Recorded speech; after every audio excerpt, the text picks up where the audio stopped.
ஒரு கணவன் மனைவி இருக்காங்க. அவங்க 2 பேரும் பார்த்தீங்கன்னா, ரொம்ப அன்போடு, நேசத்தோடு ஒருவருக்கொருவர் விட்டு கொடுத்து வாழ்க்கையில ரொம்ப அருமையா வாழ்க்கை நடத்திட்டு இருக்காங்க. அந்த அளவுக்கு அன்பு, ஒரு ஈகோ இல்லாத ஒரு அன்பு, விட்டு கொடுக்குற அன்பு அவர்களிடத்துல இருந்ததுங்க. அப்படி போயிட்டே இருக்கும்போது, திடீர்னு ஒரு நாள் அந்த மனைவிக்கு ஒரு வியாதி வந்துரும். அது உடம்புல ஸ்கின் டிசீஸ் ஃபுல்லா பரவிரும்.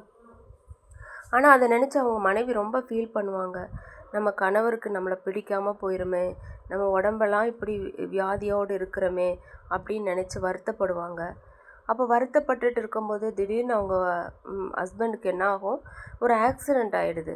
எதிர்பார்க்கவே முடியாத ஒரு ஆக்சிடென்ட் வந்துரும். அதில உடனே ஹாஸ்பிட்டல்ல அட்மிட் பண்ணிடுறாங்க. அட்மிட் பண்ணோனே டாக்டர் என்ன சொல்றாரு, இனிமேல் உங்க கணவருக்கு கண் பார்வை இருக்காதுங்க அப்படின்னு சொன்ன உடனே, அவங்களுக்கு ரொம்ப வேதனை ஆயிடும். எனக்கு இப்படி இருக்குது, என் கணவருக்கு இந்த மாதிரி ஆயிடுச்சேன்னு கவலைப்படுறாங்க. சரி கவலைப்பட்டு என்ன பண்ண முடியும்னு சொல்லி வீட்டுக்கு கூட்டிகிட்டு போயிடுறாங்க. அவருக்கு கண்ணு தெரியல. எல்லா விஷயங்களையும் அவருக்கு பார்த்து பார்த்து பண்ணி கொடுக்குறாங்க ஒய்ஃபு. அவர் கண்ணு தெரியாதவராக இருக்கிறதுனால ரொம்ப அருமையாக அவரை பராமரித்து பார்த்து கொள்ளுறாங்க.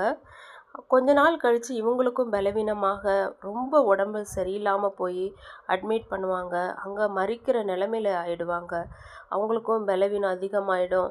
அப்போ என்ன ஆயிடுச்சுன்னா மரித்து போயிடுற நிலைமைக்குள்ளாகி போயிடுறாங்க.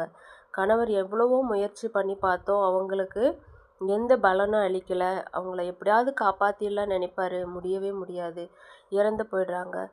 முடிந்த பிறகு அவங்க நண்பர்கள்லாம் வராங்க, வந்து கேட்பாங்க, நீ இவ்வளோ நாளாக உங்கள் ஒய்ஃபோட துணையோடு இருந்த, இப்போ உன்னை யார் பார்த்துக்குவாங்கன்னு தெரியலையே, நீ உனக்கு கண்ணு தெரியாமல் இருக்கிறையே அப்படின்னு சொல்லும்போது கணவர் சொல்கிறாரு, எனக்கு கண்ணு நல்லா தெரியும்.